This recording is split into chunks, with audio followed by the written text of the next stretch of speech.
In a bustling suburban town just outside Atlanta, Georgia, where freshly mowed lawns lined the streets and luxury SUVs filled school parking lots, sat an elite private school known for its academic prestige, Laurel Heights Academy.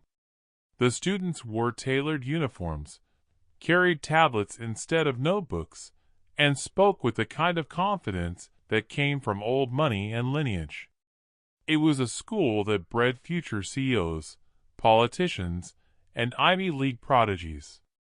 Among this sea of polished privilege walked 13-year-old Elijah Carter. He was new. His clothes didn't quite match the pristine standards of the others.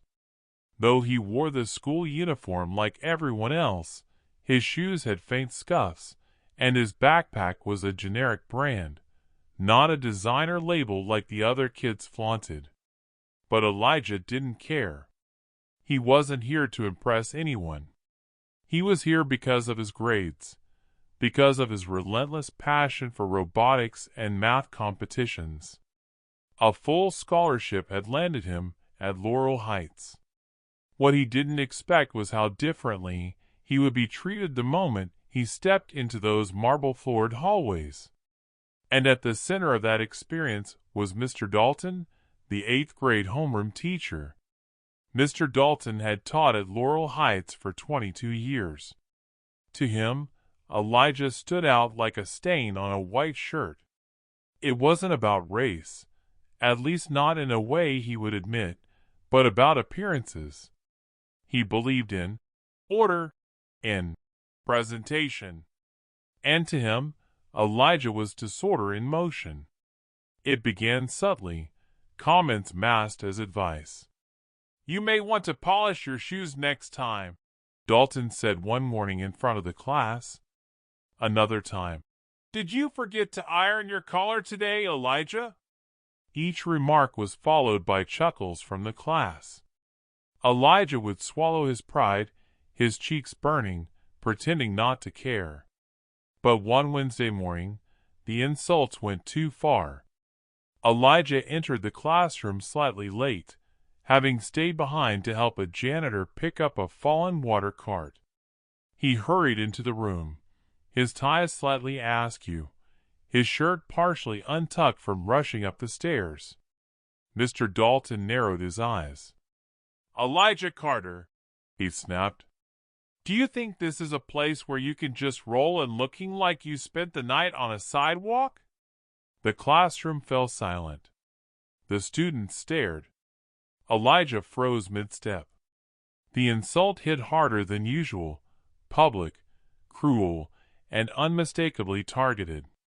"Take a good look, class," Dalton continued, pointing. "This is what happens when you give scholarships to people who don't understand decorum. This isn't the public school system." Laughter erupted. Elijah stood still. A lump rose in his throat. He fought it back. No tears. Not here. He sat down quietly at his desk, eyes on his notebook, not saying a word. The moment passed, but it etched itself into the walls of that classroom forever. What none of them knew, not Mr. Dalton, not the smirking kids in the back row, was that Elijah Carter was not alone. That very day, just before lunch, a black SUV rolled up to the school gates. The guards barely glanced at it until the driver handed them a badge. Department of Defense. Clearance level, red. A tall man stepped out of the vehicle. Broad-shouldered, tailored navy suit, silver cufflinks. Dark skin, closely cropped hair, and sharp eyes that had once stared down generals and presidents alike. His name was Julian Carter, and he wasn't just Elijah's father. He was a billionaire defense contractor, a former intelligence officer, and one of the most powerful civilian advisors to the Pentagon. He had received Elijah's morning text. "Dad, something happened in class today. Just want to go home early. Please." Julian never ignored a message from his son. He walked through the school's polished halls with purpose. A receptionist tried to stop him, failed. The principal caught sight of the badge and nodded, even bowed slightly. No questions. Julian entered the classroom mid-lecture. Mr. Dalton turned, startled. "Excuse me, sir, this is a closed class." Julian held up a hand. "Not anymore." Every student watched in awe. Elijah looked up, and for the first time all day, he smiled. "Hey, kid," Julian said, walking to him. "Ready to go?" "Why, yeah, Dad," Elijah said softly. Mr. Dalton stiffened. "Wait, you're his father?" Julian turned to the class, his voice calm but icy. "I've worked in war zones, sat across from 4-star generals, negotiated billion-dollar contracts with foreign nations. But nothing gets under my skin more than people who think humility means weakness, or who mistake decency for inferiority." He turned his full attention to Mr. Dalton.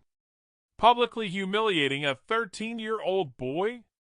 For not wearing designer shoes? You're not an educator.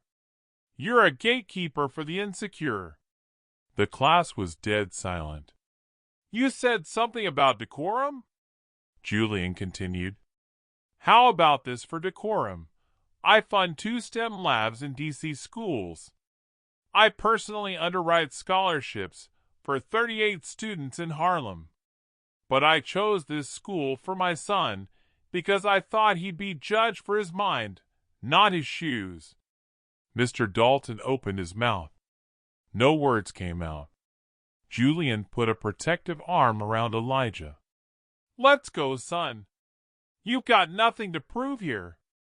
As they walked out, a few students clapped. Then more joined in. Julian stopped briefly at the door, turned to the class, and said, "Never forget, dignity isn't worn. It's earned."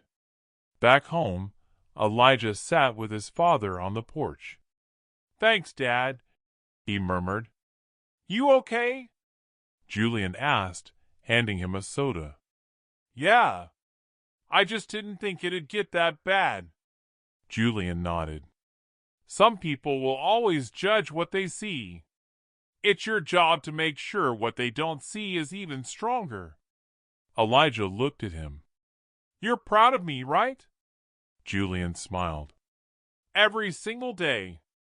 They sat in silence for a moment, just a father and a son, building a memory out of strength, not shame.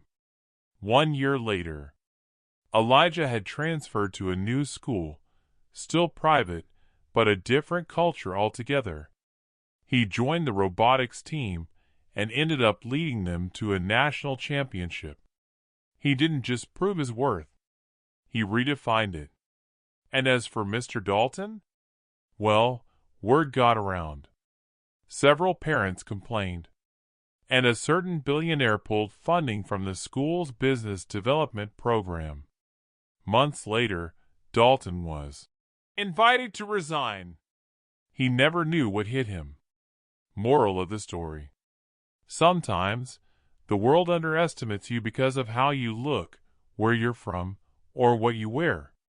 But character, resilience, and self-worth? Those aren't things you can fake or silence. So walk proud, because you never know who's walking behind you, ready to show the world who you really are.